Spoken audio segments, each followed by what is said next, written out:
Title: The Fires of Tamil Eelam, a story of war, loss, and survival. Chapter 1. The Quiet Before the Storm.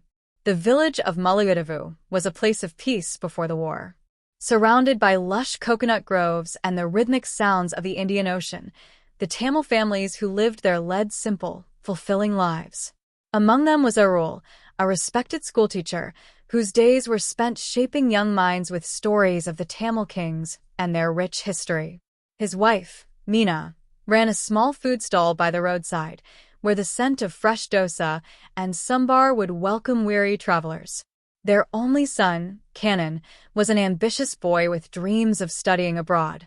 His best friend, Suresh, often spoke of joining the Sri Lankan army, believing that unity between Tamils and Sinhalese was possible. But the politics of the island had already begun carving deep divides that neither friendship nor ambition could mend.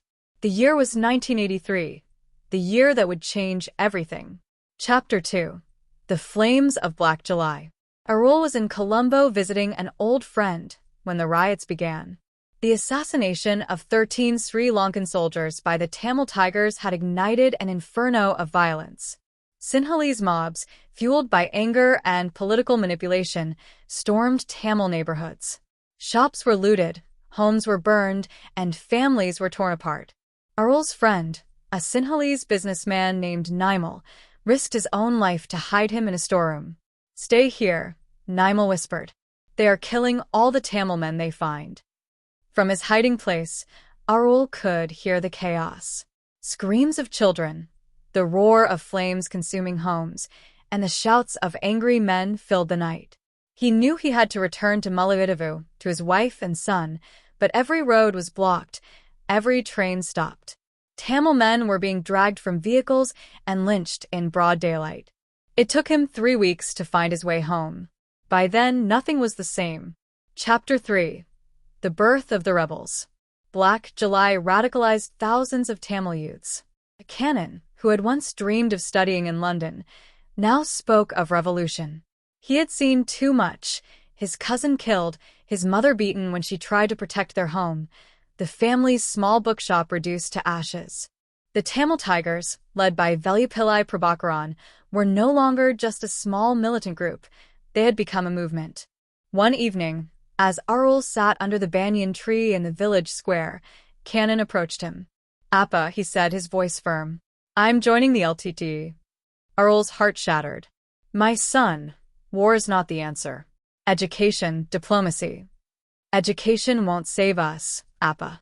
Not after what they did." Before Arul could respond, Kanan was gone. Chapter 4. War Comes Home.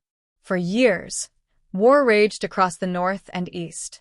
The LTTE controlled vast territories, establishing their own government, police, and even a navy. Mullaitivu, once peaceful, became a war zone. Arul and Meena spent their days in fear, hearing distant gunfire, watching soldiers march through their village. Then came the bombings. The Sri Lankan Air Force, seeking to dismantle LTTE strongholds, began an airstrike campaign. One afternoon, while Meena was preparing rice, the sky roared. A jet flew low, and within seconds, an explosion shook the earth. When the dust settled, their home was gone. Meena lay beneath the rubble, her body lifeless. Arul collapsed beside her. War had taken everything. Chapter 5. The Last Stand. By 2008, the LTTE was losing ground. The Sri Lankan army, now stronger than ever, pushed deep into Tiger territory. Mullaitivu, once a sanctuary, became a prison for thousands of civilians trapped in the crossfire. Arul, now frail and broken, searched desperately for Kanan. He had heard rumors. His son was now a senior commander in the LTTE. In January 2009, Arul found him. Kanan was battle-hardened, his youthful face aged beyond his years. "Appa," he said, embracing his father, "you shouldn't be here." "Neither should you, my son." But there was no turning back. The army advanced, and the LTTE made its final stand in the no-fire zone, a small stretch of land along the coast. Artillery fire rained down, thousands of civilians perished, and the Tamil Tigers fell. Cannon fought until the end. Arul watched as his son, wounded and bleeding, was taken away by soldiers. He never saw him again. Chapter 6. The Silence After the War. When the war ended in May 2009, the world moved on. But Arul could not. He wandered through the refugee camps, searching for a son who would never return. The government spoke of peace and rebuilding, but the scars of war ran too deep.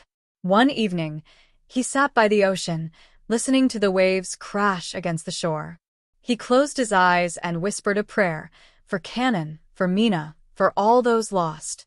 As the sun dipped below the horizon, Arul realized that though the war was over, its echoes would never fade. Chapter 7. The Weight of Memory. Years passed, and Arul, now an old man, found himself in a changed world. The roads were rebuilt, and the war-torn villages slowly healed, but the memories of war never left him. In 2015, he was invited to Colombo for a reconciliation meeting.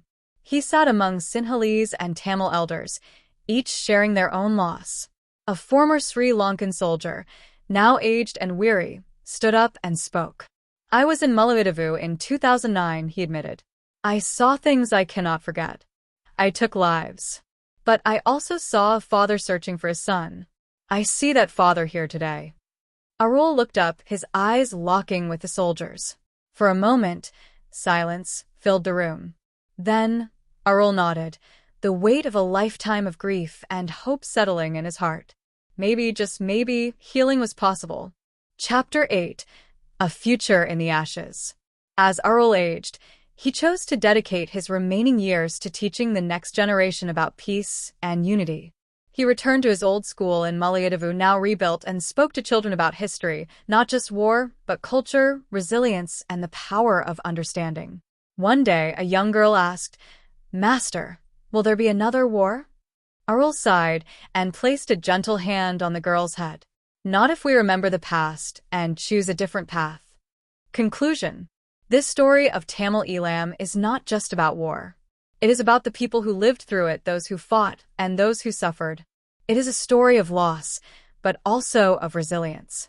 Arul's story is the story of thousands, a reminder that history must never be forgotten.